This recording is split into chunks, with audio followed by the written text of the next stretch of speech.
नमस्कार, मैं B D पाल। आज के टॉपिक में हम कुछ वाक्य बोलेंगे और जब वाक्य बोलेंगे तो आपको ये समझ में आएगा कि हम क्या करने जा रहे हैं। आपने एक सुना होगा, एक शब्द होता है कि आपने सेंटेंस के टाइप्स पढ़े होंगे कि सेंटेंस कितने प्रकार के होते हैं। और मैं आपको बता रहा हूँ कि अंग्रेज़ी की यदि बात की जाए तो अर्थ के आधार पर सेंटेंस 5 प्रकार के होते हैं। Number 1 assertive sentence, number 2 interrogative sentence, number 3 imperative sentence, number 4 optative sentence और नंबर 5 एक्सक्लामेटिव सेंटेंस। आपको ऐसा लग रहा होगा कि सर असर्टिव सेंटेंस तो मैंने सुना है। तो देखिएगा, असर्टिव सेंटेंस के ही 2 रूप काइंड्स होते हैं। एक का नाम होता है पॉजिटिव या अफर्मेटिव कहिए, दूसरा होता है निगेटिव। तो आपने ज़्यादातर अफर्मेटिव या पॉजिटिव या निगेटिव के नाम से ही इसे जाना है। लेकिन ये जो अर्थ के आधार पर 5 प्रकार के होते हैं, ये अर्थ से ही जाने जाते हैं। जैसे असर्टिव होता है, इसे हिंदी में कहते हैं विधि सूचक वाक्य। और विधि 2 प्रकार की होती है, पॉजिटिव या निगेटिव। सोच सकारात्मक है तो पॉजिटिव है, सोच अगर नकारात्मक है तो निगेटिव है। दूसरी बात, इंटेरोगेटिव जो सेंटेंस होते हैं वो ऐसे वाक्य होते हैं जब हम किसी से कुछ पूछते हैं। जैसे आप कहाँ रहते हैं, क्या आपने खाना खा लिया है। ऐसे जो वाक्य होते हैं किसी से कुछ जानने के लिए, पूछने के लिए हम क्या करते हैं कि जब ऐसे क्वेश्चन करते हैं तो वो इंटेरोगेटिव सेंटेंस कहलाते हैं। इंटेरोगेटिव सेंटेंस की खास विशेषता होती है कि वाक्य के अंत में क्वेश्चन मार्क आता है। जब आप क्या से क्वेश्चन करते हैं, क्या आप अमन हैं, क्या आप भारतीय हैं, are you Indian, are you Aman, are you fine.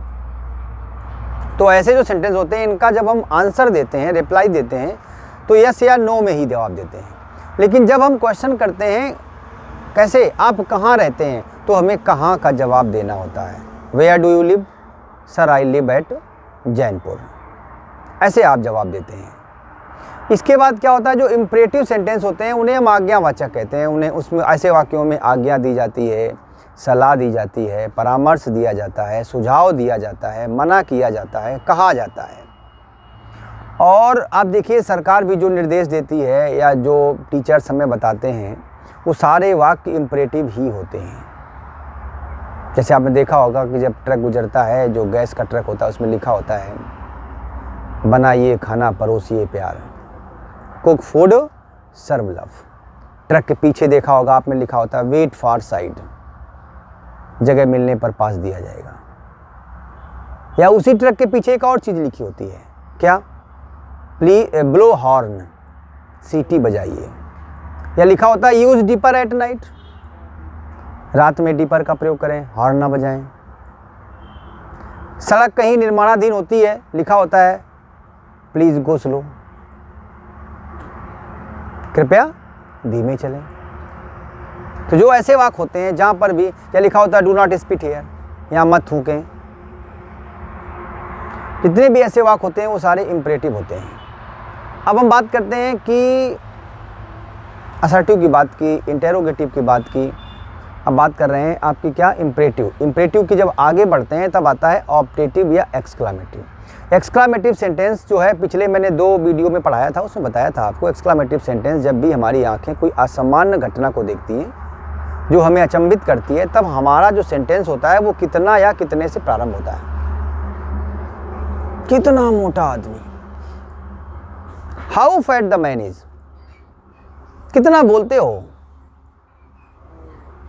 है ना। ऐसे सेंटेंस आते हैं और ऐसे वाक्यों के अंत में लगा होता है क्या, मार्क ऑफ एक्सक्लेमेशन। एक सेंटेंस है ऑप्टेटिव, जो 5वां प्रकार है। ऑप्टेटिव सेंटेंस में क्या होता है, ऑप्टेटिव सेंटेंस कहता है कि इसमें इच्छा जाहिर की जाती है या प्रार्थना की जाती है, उसको कामना भी कह सकते हैं।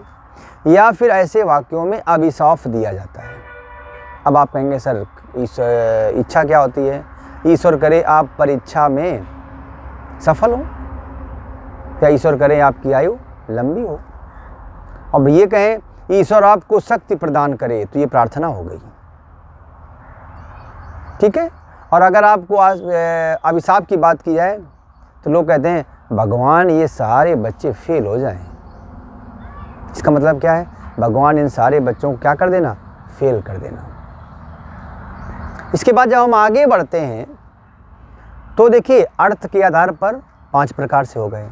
अब आते हैं कि रचना के आधार पर सेंटेंस होते हैं 3 प्रकार के, एक सिंपल सेंटेंस, कॉम्प्लेक्स सेंटेंस और कंपाउंड सेंटेंस। अब आप सर कहेंगे कि सर सिंपल सेंटेंस क्या होते हैं? सिंपल सेंटेंस वे वाक्य होते हैं जिसमें एक सब्जेक्ट होता है और एक फाइनाइट वर्ब होता है, जिसमें एक ही कर्ता हो, एक ही वर्ब हो। अच्छा, फाइनाइट वर्ब क्या होती है? फाइनाइट वर्ब वे क्रियाएं होती हैं जो कर्ता के अनुसार अपने आप को बदल लेती हैं, ठीक है। अब आते हैं नंबर 2 पर, कॉम्प्लेक्स सेंटेंस। कॉम्प्लेक्स सेंटेंस को मिश्रित वाक्य कहते हैं। इसमें क्या होता है? एक प्रिंसिपल क्लास होता है और एक सबऑर्डिनेट क्लास होता है। प्रिंसिपल क्लास क्या होता है? प्रधान उपवाक्य, और जो सबऑर्डिनेट क्लास है उसे हम कहते हैं क्या? आश्रित उपवाक्य। इसका जो अर्थ होता है ना, वो आगे वाले पर निर्भर करता है, ऐसा लगता है कुछ छूट गया है।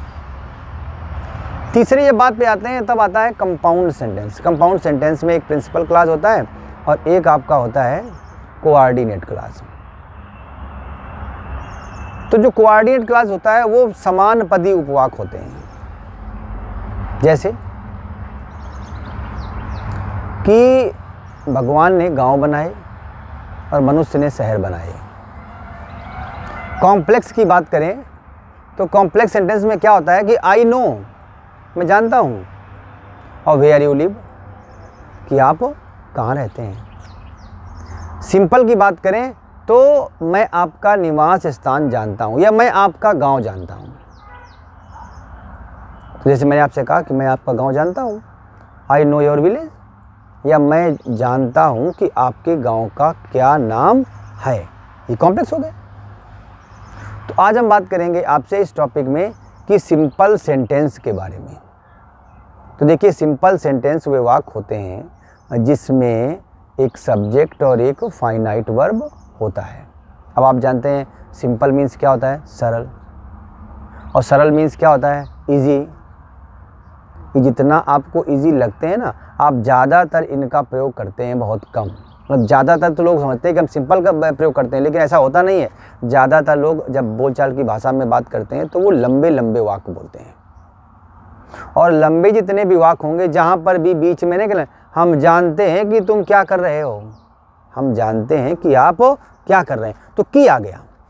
और जहाँ से कंजंक्शन आ जाए बीच में, वो समझ लीजिए कि या तो आप कॉम्प्लेक्स बोल रहे हैं या तो आप कंपाउंड बोल रहे हैं। तो देखिए, मैं कुछ आपको बोर्ड पे भी बताऊंगा और समझाऊंगा कि सिंपल सेंटेंस क्या है।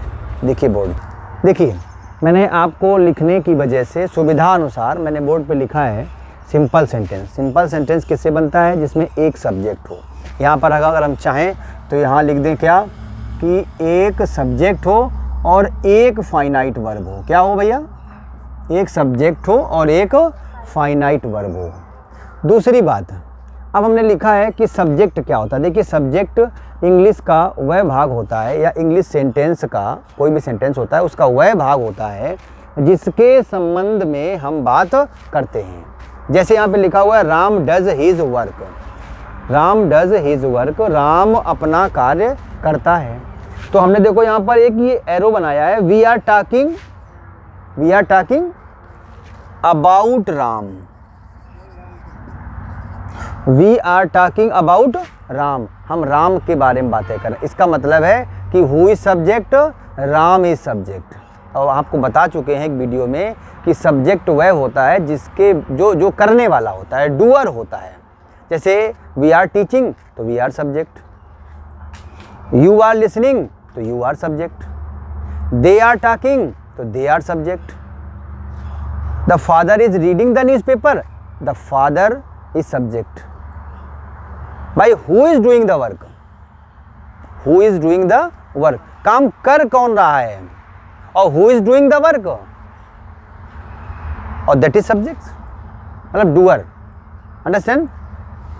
फिर दिया गया, फिर देखो दिया गया फाइनाइट वर्ब, वे क्रियाएं जो अपने सब्जेक्ट के नंबर, जेंडर और पर्सन, नंबर मीन्स कि सब्जेक्ट के दो नंबर होते हैं, singular number, plural number, gender masculine gender, feminine gender, common gender, neuter gender, और पर्सन क्या होता है, first person, second person, third person. हम हैं फर्स्ट पर्सन, आई और वी, हम और मैं, और तुम हो सेकेंड पर्सन, और वे जिनके बारे में वी आर टॉकिंग, हम बात कर रहे हैं कि सर राम सो रहा है, राम इज स्लीपिंग, तो Ram is third person. Understand. तो मैंने क्या लिखा है कि वे क्रियाएं जो अपने सब्जेक्ट के अनुसार क्या होती हैं, बदल जाती हैं, वो क्या कहलाती हैं, वो फाइनाइट वर्ब। जैसे मैंने यहाँ लिखा है Ram does his work, Ram अपना काम करता है, ठीक है। फिर दिया गया है दे डू देयर वर्क, वे अपना काम करते हैं। तो देखिए यहाँ पर ये फाइनाइट वर्ब है, जब सिंगुलर सब्जेक्ट था तो डज हो गया, जब प्लूरल सब्जेक्ट हो गया तो क्या हो गया, डू हो गया। बात समझ गए होंगे अब तो यहाँ पर। अब हम आपको बताएंगे कि सिंपल सेंटेंस जब आपको समाज में मिलते हैं तो किस किस रूप में मिलते हैं, और जिस रूप में मिलते हैं तो उसी को पढ़े लिखे व्यक्ति ने क्या कर दिया है, एक रूल का नाम दे दिया है। तो मैं सबसे पहले आता हूँ, कहाँ आऊँगा, फर्स्ट पे। तब तक मैं बोर्ड साफ करता हूँ। देखिए अभी हम आपसे बात करें तो सिंपल सेंटेंस बनाने के लिए एक किसी पढ़े लिखे व्यक्ति ने ये 8 पॉइंट जनरेट किए हैं, बनाए हैं रूल। बड़े बड़े नाम हैं इंग्लिश लिटरेचर के इतिहास में जिन्होंने बहुत कुछ लिखा। एक नाम है पार्टिसिपल के द्वारा आप सिंपल बनाते हैं, अर्थात जब भी आप वाक्य बोलते हैं तो वो साबित हो जाता है कि ये पार्टिसिपल है। वो पहचान बताएंगे कैसे। नंबर पार्टिसिपल के द्वारा सिंपल बनाना, इन्फिनिटिव के द्वारा सिंपल बनाना, या नॉमिनेटिव एब्सोल्यूट फ्रेज के द्वारा सिंपल बनाना, या नाउन या जीरेंड के पूर्व प्रीपोजिशन का प्रयोग करके बनाना, या एडजेक्टिव या एडजेक्टिवल फ्रेज के द्वारा बनाना, या कंजंक्शन के द्वारा सिंपल बनाना, ठीक है, या नाउन फ्रेज इन अपोजिशन के नाउन या फ्रेज इन अपोजिशन के द्वारा। फिर लिखा एडवर्ब या एडवर्बियल फ्रेज के द्वारा। अब यहाँ पर बात आती है कि सर ये तो आपने नाम बता दिए, ये तो हमें एक आपने बोझ दे दिया। बिल्कुल सही आपने पहचाना है कि मैंने आपको बोझ दिया है, लेकिन प्लीज़ ये मैंने आपको केवल वो नाम दिए। जैसे आप मान लीजिए स्कूल में हम जाते हैं ना, तो स्कूल में बहुत सारे बच्चे बैठे होते हैं। मुझे बताया गया कि आपके क्लास में 40 स्टूडेंट्स हैं। मुझे लगा बहुत बड़ी क्लास है, आप ही की तरह। जैसे नहीं आपको लगा अरे सर बहुत रूल है सर इसमें, वैसे मुझे भी लगता है 40 स्टूडेंट कैसे काम दे पाएंगे। लेकिन वो आप जानते हो क्या होता है, वो 40 का एक ही नाम है, ओनली स्टूडेंट। वाक्य एक ही है, बस जो उसमें दी गई बातें हैं, जो ट्रांसलेट की गई हैं, वो हमें समझना है। और मैं ऐसे बताऊंगा कि आपको लगेगा हाँ सर समझ में आ गया। तो आगे देखिए, मैं इसको जब वाक्य लेके आऊँगा तो आपको बहुत जल्दी समझ में आ जाएगा। हाँ देखिए, आप देखिएगा, आपने ऐसे वाक्य सुने होंगे। स्कूल जाते हुए मैं अपने मित्र से मिला था। इसमें 2 सेंटेंस हैं। आपको ऐसा लग रहा होगा कि सर इसमें 2 कहाँ है, तो एक ही लग रहा है। मुझे 2 दिख रहे हैं, ठीक है ना। जैसे एक छोटी सी मैं बात बता रहा हूँ, जब आप मेरा वीडियो देख रहे हैं या मुझे आप सुन रहे हैं, उस समय मान लीजिए कोई छात्र जो वीडियो देख रहा है, वो छात्र अपने आप को एक समझ रहा है, लेकिन वो है 2। क्यों? एक अंदर का व्यक्ति स्टूडेंट, एक बाहर का स्टूडेंट। जो अंदर का स्टूडेंट होता है वो क्या कहता है, यार बढ़िया समझ में आ रहा है, पढ़ना चाहिए हमें। ये क्या कहता है, अरे वो बाद में पढ़ लेंगे। इसका मतलब तुम 2 हो, एक दिखते हो और एक अंदर हो। इसलिए आपने देखा होगा लोग कहते हैं क्या कि कथनी और करनी नहीं कहते हैं, जो दिख रहे हैं वो हैं नहीं, जो हैं वो दिख नहीं रहे। इसका मतलब क्या 2 हैं? हाँ 2 होते हैं, एक पॉजिटिव एक निगेटिव। जो पॉजिटिव है वो अंदर है, जो निगेटिव है वो बाहर दिखता है कभी कभी। वही जब पॉजिटिव बाहर आता है तो कहते हैं अब देखो इसकी सोच अच्छी है। इंसान तो वही होता है। ऐसे ही यहाँ पर देखिए लिखा, स्कूल जाते हुए मैं अपने मित्र से मिला। इसमें देखिए 2 वाक्य हैं, सुनिएगा। मैं स्कूल जा रहा था, मित्र से मिलने कोई भी इरादा नहीं था। मैं स्कूल जा रहा था और मैं अपने मित्र से मिला। तो वहाँ क्या था कि I was going to school और आई मेट माई फ्रेंड। जब इसको सिंपल बनाया गया, जनरेट किया गया, जब इस रूप में बनाया गया तो क्या हुआ कि गोइंग टू स्कूल और आई मेट माई फ्रेंड। बात समझ में आई? Going to school I met my friend. फिर आया उसने अपना खोया हुआ कलम पा लिया। इसमें भी 2 सेंटेंस हैं, उसमें भी 2 सेंटेंस हैं। उसने अपना खोया हुआ कलम पा लिया। कैसे? उसने अपना कलम खो दिया था और उसने अपना कलम पा लिया। उसी वाक्य को एक में कह दिया गया है। इसे कभी को सुनते हैं आप लोग, कहते हैं इतनी बड़ी बात क्या बता रहे हो, छोटी में बताओ।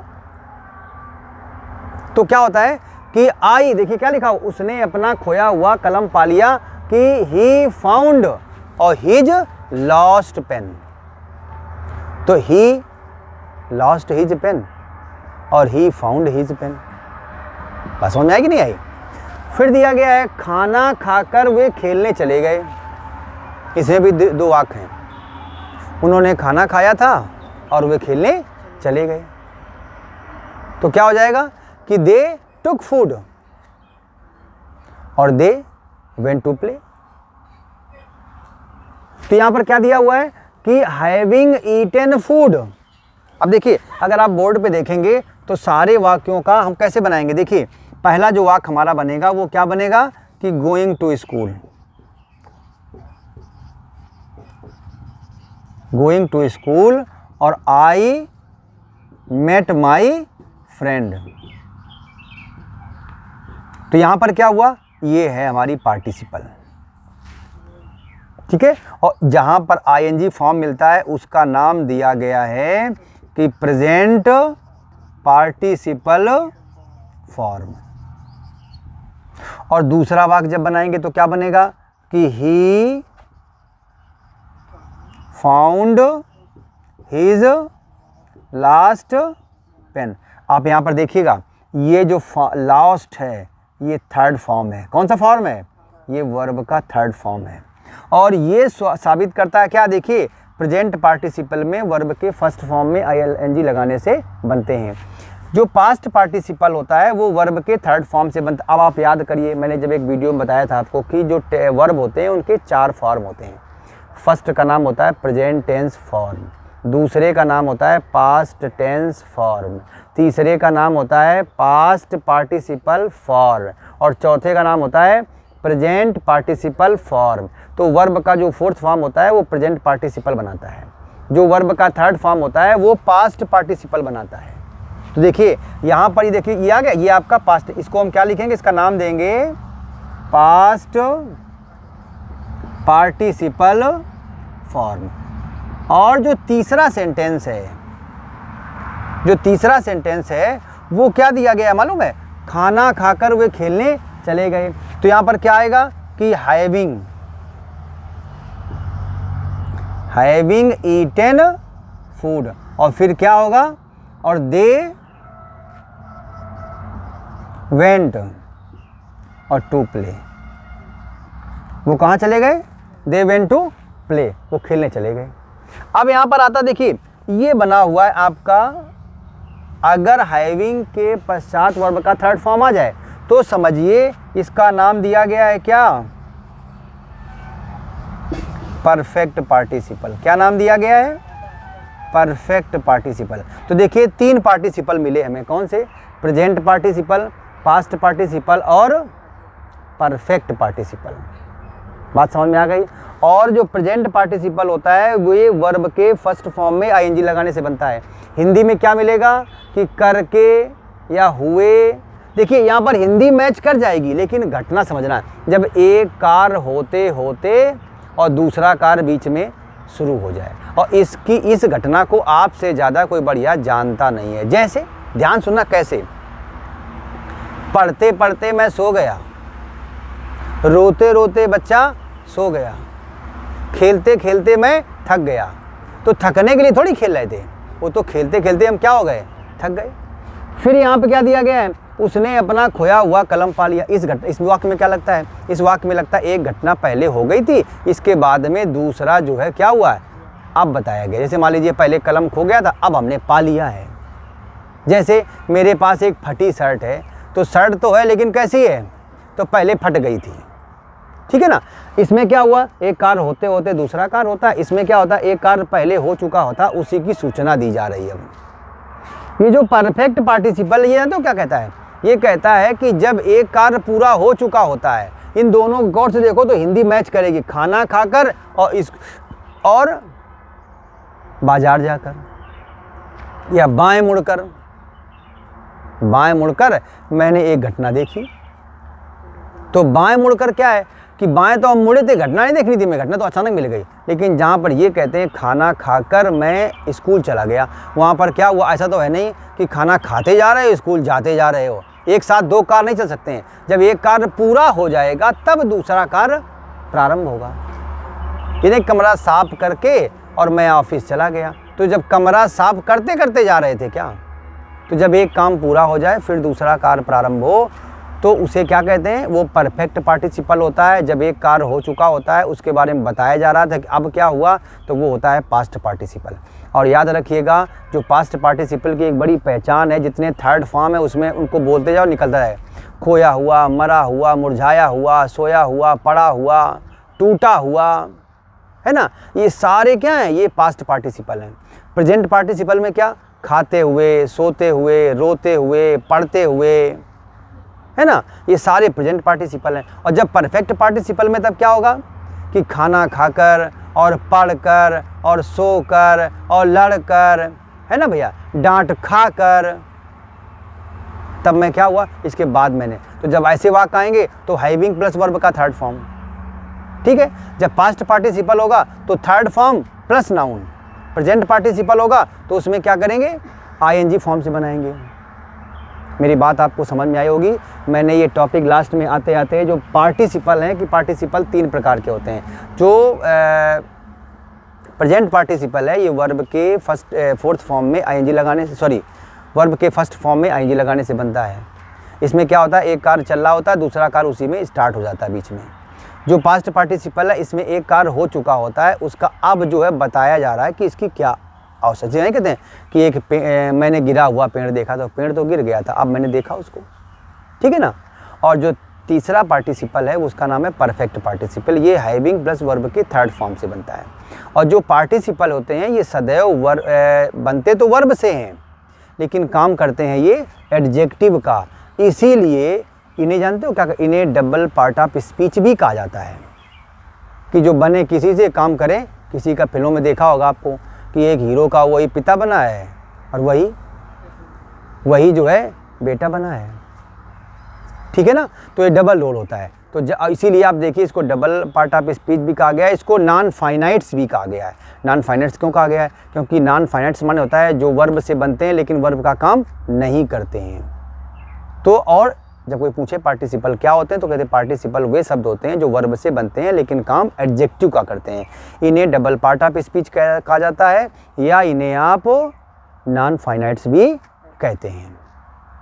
तो मैं अंत में आपसे एक बात कहूँगा कि अगर मेरा वीडियो आपको दिल से समझ में आया हो तो प्लीज़ आप इसे क्या करेंगे, सब्सक्राइब करेंगे। इसलिए नहीं, इसलिए करेंगे कि मेरे साथ जुड़े रहने के लिए जब भी हम वीडियो अपलोड करेंगे तो आपको तुरंत इसकी सूचना नोटिफिकेशन से मिल जाती है। तो आप प्लीज़ मेरा चैनल सब्सक्राइब कर लीजिए और मेरे साथ जुड़े रहने के लिए, और लाइक करिए उसको, और इसके बाद शेयर करिए अपने फ्रेंड्स में। और जब आप नोटिफिकेशन ऑन करते हैं तो उसको ऑल पे रखिएगा। Okay, thank you.